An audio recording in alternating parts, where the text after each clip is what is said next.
Okay, I think it's been a while since I've done a video. It's been a lot going on. I'm gonna do an MMA video shortly after this, so anyone who's a MMA fan out there, I've got some stuff coming up for you guys. I'm gonna talk mainly about, sorry, I'm mainly gonna talk about some stuff that's been going on with the WWE. Most importantly, the news that Bryan Danielson and Nigel McGuinness have both agreed to terms and come to terms, sorry, with the WWE and are shortly signing contracts with them.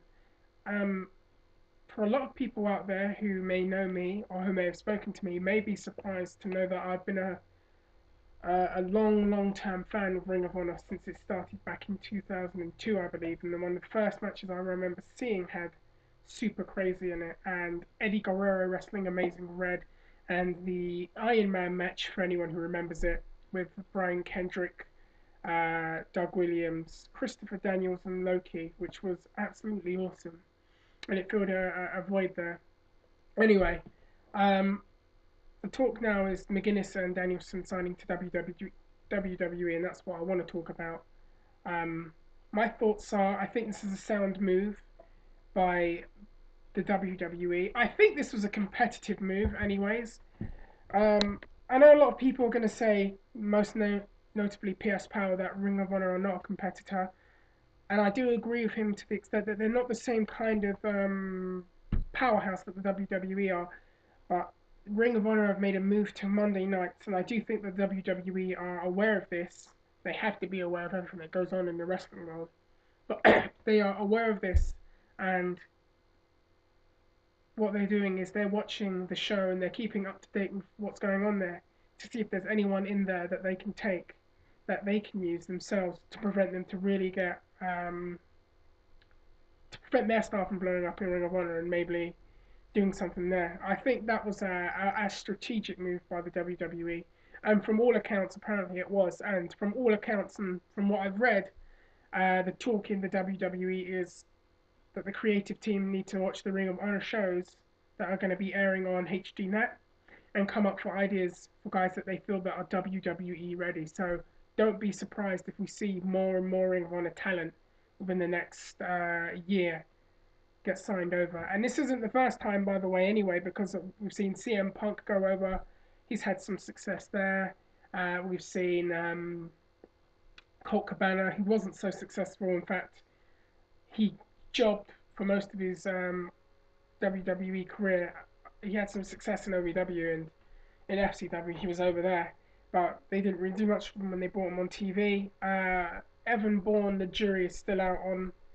Although it's been a year, he has gone over, and he did very. He has good matches, and he's managed to catch on with the crowd. But they just haven't found anything for him. I think he's being misused on Raw immensely. He needs to go to back to ECW. There was more for him to do there, I feel. Maybe in a program with Jack Swagger, who should still be on ECW.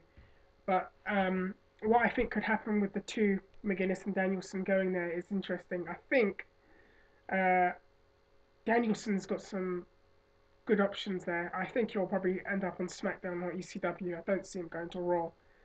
If he goes to SmackDown, there's which is more wrestling orientated, I can see him getting a spot there.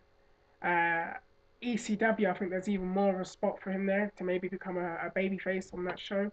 He could even become a heel. I think he'd be an interesting heel for the WWE. And what I'm saying is, you bring him in as the best wrestler in the world gimmick, but you make it a heel gimmick where he is above it all and above this sports entertainment rubbish. And he really comes across as a bit of, if this is the right word, an elitist in a way. And you can make a heel out of him there, or a babyface. He can do either. And for people who are saying, "Oh, well, Danielson's style and everything he does doesn't fit in with the WWE," um, I don't agree with that. Anyone who's watched Danielson over the last, especially the last 4 years, has seen the evolution of the guy. His style is just, he gets better and better. There's a noticeable improvement in his style. But the one thing I want to say is his personality, his actual microphone abilities have really come a long way, I feel. when he returned to Ring of Honor in '06 as a heel, no, '05, sorry, and then he later became a heel. I felt he did a tremendous job when he was their world champion. I think he did a very good job of carrying the company and carrying that spot. Added so many new layers to his game, and the microphone aspect I felt he did really well with.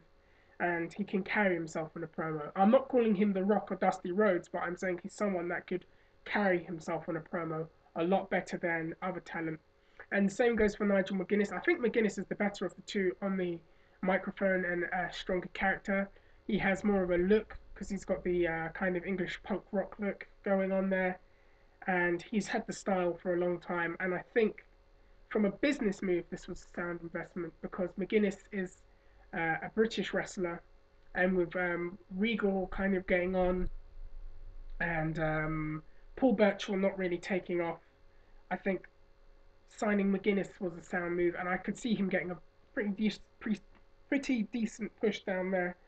Um, for the simple fact that they need a draw for their British shows.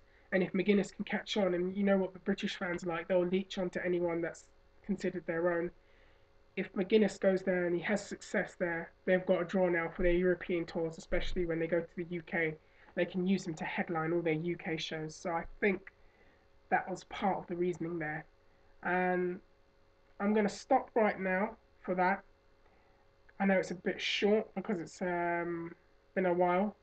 What I would like though is to see what you guys think of this. Do you think they're going to have success? Do you think it's going to work out, or do you think they're going to end up being Colt Cabana'd, like I said before, just put on and then jobbed out and nothing really happens with them? And do you think they're going to have the success that someone like a CM Punk would have? It's very, very debatable. Danielson probably has political allies to do very well, considering Regal's in the company and Shawn Michaels trained him, and you know how highly the company think of Shawn and anything he says. So I believe Danielson could do well in that respect politically. With McGuinness, it might be a different story. Anyway, guys, let me know what you think, and I'll be back. Ciao.